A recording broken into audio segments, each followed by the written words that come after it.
Welcome to my channel. ఈరోజు దొండకాయ masala curry ఎలా చేయాలో ఒకసారి చూద్దామా. చాలా టేస్టీగా ఉంటుందండి. ప్రాసెస్ మొదలు పెట్టేద్దాము. ముందుగా మసాలాకు ప్రిపేర్ చేసుకుందాం.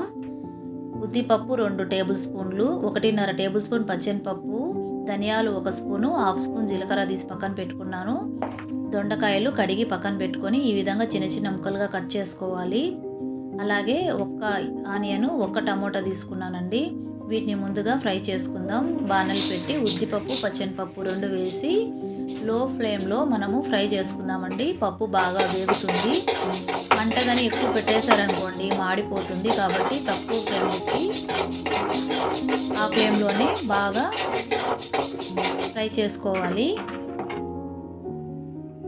లోపల నుంచి ఫ్రై అవుతుంది. అలా ఫ్రై అయిన తర్వాత మనము జీలకర్ర ధనియాలు కూడా అందులో వేసి ఫ్రై చేసుకుందాం. ఇది కూడా లో ఫ్లేమ్లోనే చేస్తుంది. ఆ స్మెల్ మనకు తెలుస్తుందండి అప్పుడే. అలాగే ఎండుమిరపకాయలు నేను ఒక 6 నుంచి 7 తీసుకున్నాను. వాటిని కూడా వేసి ఫ్రై చేసుకోండి. నేను పావు కిలో దొండకాయలు తీసుకున్నానండి. ఆ కొలతకు చెప్తున్నాను. చూసారు కదా, ఫ్రై అయిపోయాయి. ప్లేట్లో తీసి పక్కన పెట్టుకుందాము. ఇది చల్లగవ్వాలి.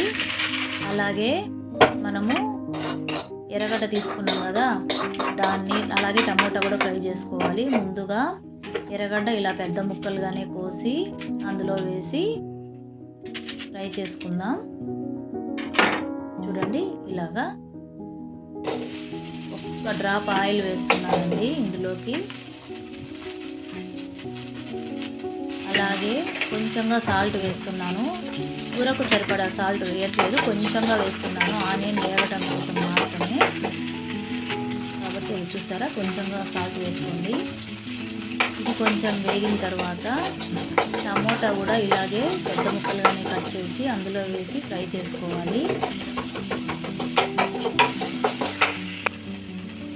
చూసారుగా, ఈ విధంగా వేసుకొని ఫ్రై చేసుకోవాలి. టమోటా తోలు కొంచెం సపరేట్గా వస్తే బాగా ఫ్రై అయినట్లు అర్థమండి.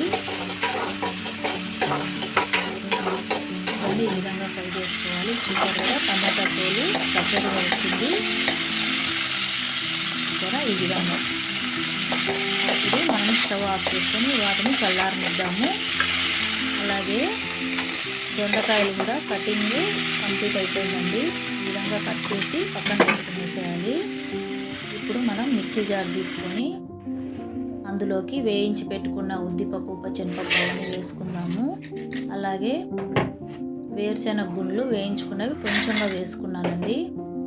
అలాగే సాల్ట్ ఇంతకుముందు కొంచెంగా వేసుకున్నాం కదా, ఇప్పుడు కూడా కొంచెం సాల్ట్ యాడ్ చేస్తున్నాను. దీన్ని పౌడర్ చేసుకుందాము. ఈ విధంగా పౌడర్ చేసుకున్న తర్వాత అందులోకి చల్లగా అయిపోయి ఉంటాయి కదండి, అవి ఆనియన్ టమోటా అవి 2 వేస్తున్నాను. అలాగే చింతపండు పిచ్చలు లేకుండా చూసి చింతపండు నిమ్మకాయ అంత, చిన్న నిమ్మకాయ అంత చింతపండు వేశాను. దీన్ని ఈ విధంగా వాటర్ వేసుకొని పేస్ట్ లాగా చేసుకోవాలి. స్టవ్ వెలిగించి ఒక కుక్కర్ పెట్టుకొని అందులో ఆయిల్ వేసుకుందాం.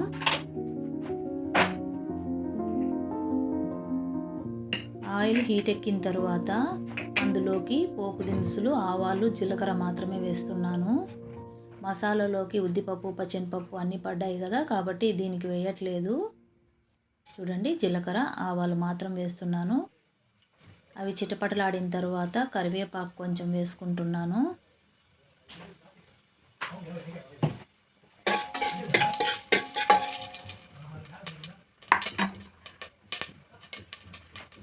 చూడండి, కరివేపాకు వేసిన తర్వాత కట్ చేసి పెట్టుకున్న దొండకాయలు ఉన్నాయి కదా, వాటిని వేయాలి. చూడండి, ఈ విధంగా వేసుకోవాలి. కొంచెం ఫ్రై చేసి వాటిని మనం మిక్సీ పట్టి పెట్టుకున్న మసాలా ఉంది కదా, అది వేసేద్దాము.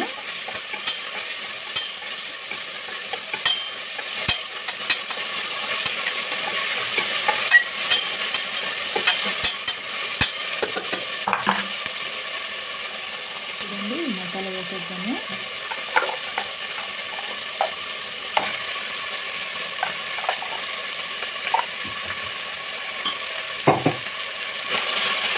ఇలా కొంచెం మిక్స్ చేసి 1 గ్లాసు వాటర్ పోసుకోవాలి.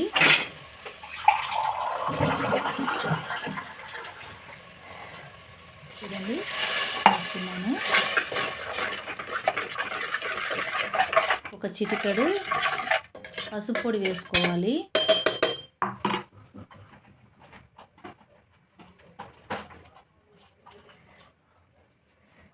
చూడండి, పించ్ అంతే వేసుకొని, వాటర్ సరిపోకపోతే ఇంకా కొంచెం వేసుకోవాలి. ఎందుకంటే అవి పప్పులన్నీ వేసాం కదా, చిక్కబడుతుంది, ఉడకాలి, అడుగు అంటిపోతుంది. కాబట్టి ఇంకా కొంచెం వాటర్ వేసుకొని